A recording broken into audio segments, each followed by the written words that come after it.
Half the population is on track to work until they die. Most of them just don't know it yet. The majority of Americans are taught a simple formula for life. Go to school, get good grades, find a stable job, and work hard for decades. Yet we see the same contradiction everywhere. People who work tirelessly all their lives, but remain financially stressed, while others build wealth and flexibility. The difference is understanding how money actually works. This video is about financial literacy. Financial literacy is the ability to understand and use money wisely. Let's get one thing straight. Income does not equal wealth. A large paycheck can feel like success, but income alone can be deceiving when it comes to financial health. Wealth is not defined by how much money comes in. It's defined by how long you can sustain your life without working. If you lose your job and your life immediately collapses, you are not wealthy regardless of how much your salary is. True financial strength comes from cash flow, reserves, and systems, not just wages.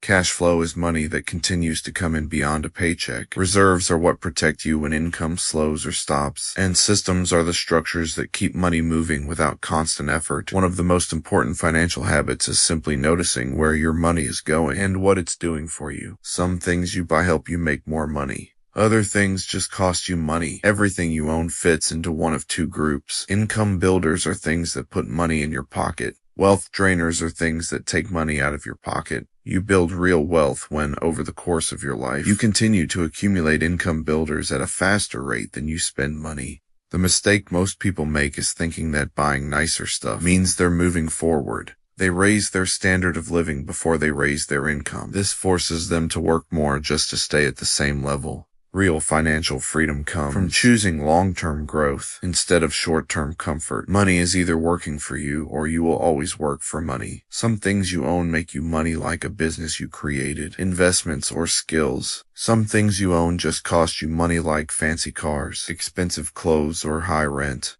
If the things that make you money grow faster than the things that cost you money, you get richer. If not, you stay stuck. You can increase or create cash flow by acquiring assets or starting ventures that generate money consistently, independent of your day-to-day work. Most formal education focuses on job readiness, not money mastery. People are trained to follow instructions, meet deadlines, and perform tasks, but rarely taught to ask, what is an asset? What is an investment? What is leverage?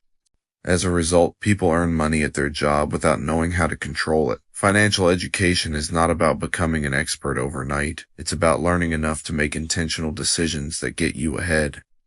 Anyone can generate cash flow by investing in things like rental properties, dividend stocks, small businesses, or loans that pay back over time. Investing is using your money to buy something today that has the potential to grow or earn more money over time. Early in life, using your time chasing the highest paycheck often costs people their most valuable asset, learning. Jobs can be classrooms if approached correctly. Skills like sales, communication, leadership, and systems thinking compound over time and have the possibility to create options that income alone cannot. Continuing your education throughout your life can be far more valuable than a raise when it comes to setting up your future financial position. Reading and learning can save you years of workforce labor. Fear of loss keeps people from investing. Fear of failure keeps people from starting. Fear of judgment keeps people conforming. Ironically, fear doesn't prevent loss, it often guarantees it. Playing safe in a system that rewards ownership and initiative leads to permanent dependency on a job, a place where you trade your time for currency. The goal isn't to eliminate fear, it's to act intelligently despite it.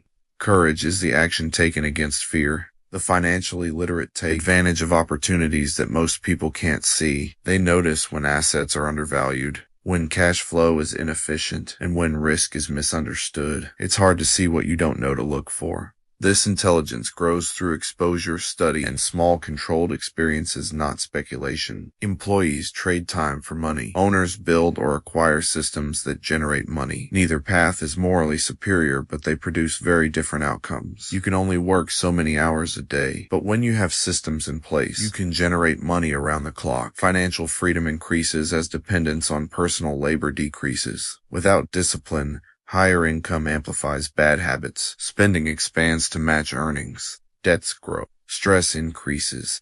This is why raises often fail to improve quality of life long term. Wealth is built by controlling expenses first, then strategically increasing income, not the other way around. Delayed gratification is a financial superpower. Most people spend first and invest later. Some never invest at all. That means you either work indefinitely, hope the state or federal government will feed you, or starve. Wealthy thinkers reverse this sequence. They allocate money to growth before consumption. Pleasure is not eliminated, it's postponed. First, put money into things that will make you more money later. This is called investing, and it sets up your success. Second, put aside some money for yourself to enjoy. Invest first, splurge second. This habit compounds quietly and separates those who escape the cycle from those who remain in it. The financial system rewards those who understand it. The biggest risk comes from ignorance. Avoiding all risk creates stagnation. Taking action without understanding creates disaster. The safest path is informed action.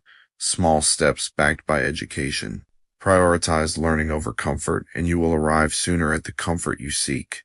Jobs can act as tools, not traps. A typical 9-to-5 can fund education, investments, and future freedom when used intentionally. Go to your 9-to-5 with purpose, but remember, only completing your 9-to-5 and then shutting off your brain and effort will leave your financial status mostly unchanged over your life. The danger is allowing a job to replace thinking. Comfort can quietly turn into dependency. Don't just think, how much does this job pay? Also ask yourself, what can I do in addition to this job? Money is a tool that magnifies character. Money does not create discipline, intelligence, or kindness. It has the power to enhance these qualities. Those who manage small amounts well are capable of managing larger ones. Those who lack control simply scale their problems. Wealth is built from habits long before numbers increase. Financial freedom is a process, not an event. There is no single breakthrough moment. Wealth is constructed through consistent decisions, long-term thinking, and patience. Small improvements compound. Missed opportunities educate. Time rewards those who put in the work both mentally and physically. Responsibility for your future is what creates freedom. No one is coming to rescue your financial future. And that's good news because it means you have control. When you take responsibility for learning how money works, you move from reacting to life to designing it. And that shift, more than income, status, or luck, is what creates real freedom. School teaches you to get a job, but real life demands that you build assets, reserves, and systems. Because if you don't create something that works for you, you will never stop working.